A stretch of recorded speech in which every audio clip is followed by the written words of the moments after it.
Shalom, selamat pagi Bapak Ibu Saudara-saudari.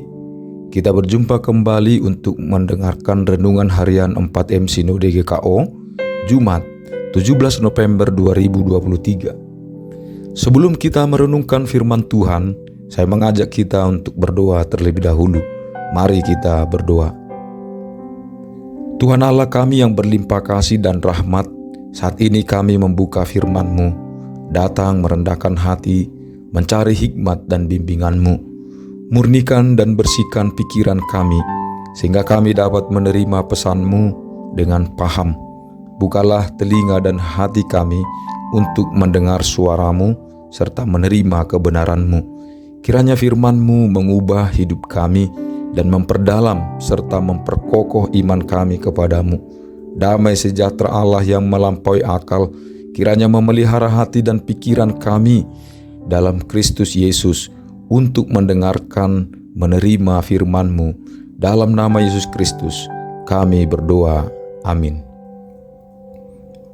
Nas firman Tuhan yang mau kita renungkan tertulis di dalam kitab 1 Tesalonika 4 ayat 17. Saya bacakan untuk kita, demikian bunyinya. Sesudah itu kita yang hidup, yang masih tinggal, akan diangkat bersama-sama dengan mereka dalam awan menyongsong Tuhan di angkasa. Demikianlah kita akan selama-lamanya bersama-sama dengan Tuhan. Demikianlah firman Tuhan. Terpujilah Tuhan kita Yesus Kristus. Adapun topik renungan kita ialah bertemu Tuhan di udara. Saudara-saudaraku, ada beberapa pertanyaan membantu kita untuk merenungkan secara mendalam tentang 1 Tesalonika 4 ayat 17, yaitu 1. Apa arti bertemu Tuhan di udara bagi kita? Ungkapan bertemu Tuhan di udara dalam 1 Tesalonika 4 ayat 17 ini unik, karena kita tidak tahu apa yang Paulus maksud dengan ini. Apakah dia hanya membicarakan tentang pertemuan kita dengan orang-orang yang kita cintai yang meninggal di dalam Tuhan, atau berbicara tentang kedatangan Tuhan Yesus? Saudara-saudara, Paulus menuliskan ayat ini mau menghibur jemaat di Tesalonika, sekalipun mereka dalam penderitaan dan aniaya.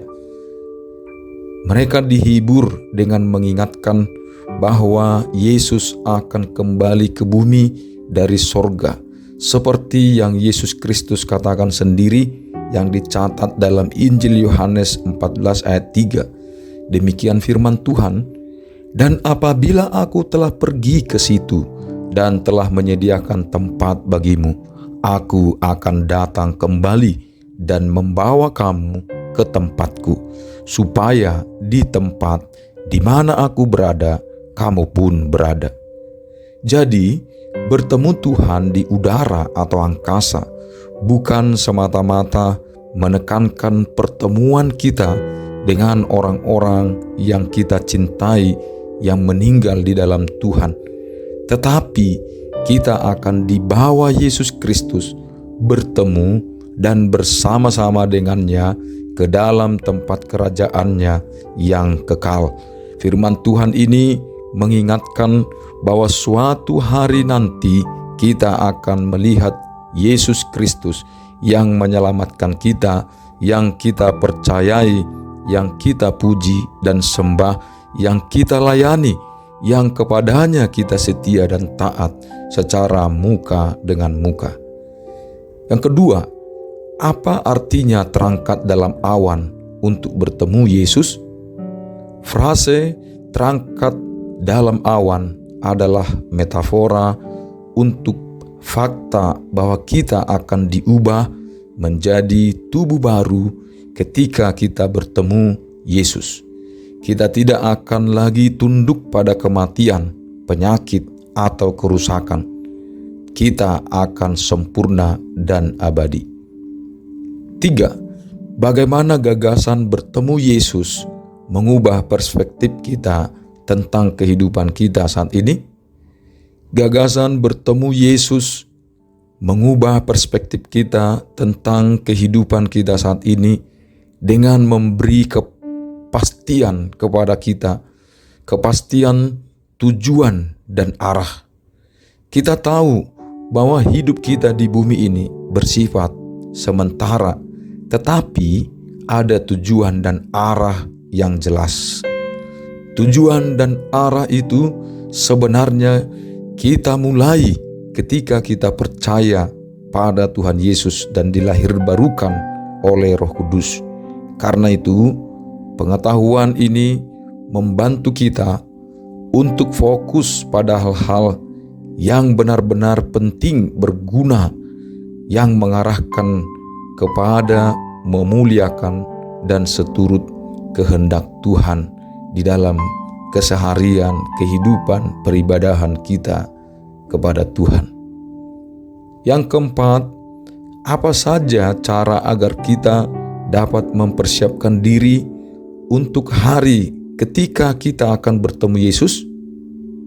Ada banyak cara agar kita dapat mempersiapkan diri untuk hari ketika kita akan bertemu Yesus. Kita tekun berdoa, membaca firman Tuhan atau Alkitab, dan berusaha untuk bertumbuh dalam iman kita. Kita juga bisa melayani orang-orang yang dipercayakan Tuhan dengan tulus dan hati yang murni, dan juga kita bisa membagikan kesaksian iman kita, firman Tuhan, baik melalui kata dan perbuatan kita kepada orang-orang yang belum mendengarkan Injil. Saudara-saudara, firman Tuhan ini menghibur, memotivasi, dan mengarahkan kita kepada tujuan dan arah yang jelas. Meskipun suatu hari nanti kita akan meninggal, tetapi kematian bukanlah akhir dan tujuan kita hidup. Kita diyakinkan bahwa orang-orang yang telah mati dalam Kristus akan dibangkitkan dan dipersatukan kembali dengan orang-orang yang masih hidup pada saat kedatangan Kristus kembali. Firman Tuhan ini juga mengingatkan kita bahwa hidup di bumi ini bukanlah segalanya, tetapi kita memiliki warisan masa depan yang jauh melampaui apapun yang kita bayangkan. Firman Tuhan ini juga memotivasi kita untuk menjalani hidup kita dengan cara yang lebih baik, lebih layak untuk panggilan kita sebagai orang-orang Kristen, pengikut Yesus, anak-anak Tuhan di dunia ini. Kiranya Tuhan Yesus Kristus memberkati kita. Amin. Mari kita berdoa. Tuhan Allah kami yang terkasih, kami bersyukur atas janji kebangkitan dan pengangkatan yang kami tahu dari firman-Mu. Kami tahu bahwa kematian bukanlah akhir, tetapi bahwa kami suatu hari nanti akan dipersatukan kembali dengan orang-orang yang kami cintai dan melihat-Mu muka dengan muka.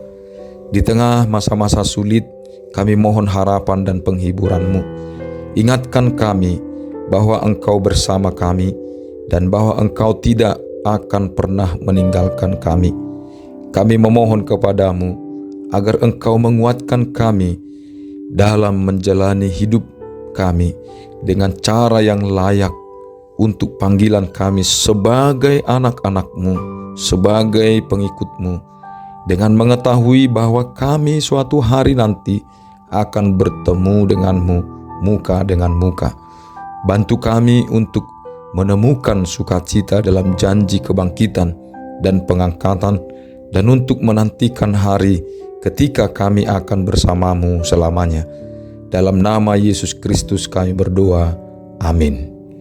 Saudara-saudara, sebarkanlah renungan harian ini kepada keluarga, saudara, sahabat, dan kepada banyak orang, karena itu salah satu bukti bahwa kita menyukai firman Tuhan. Tuhan Yesus memberkati. Selamat beraktivitas.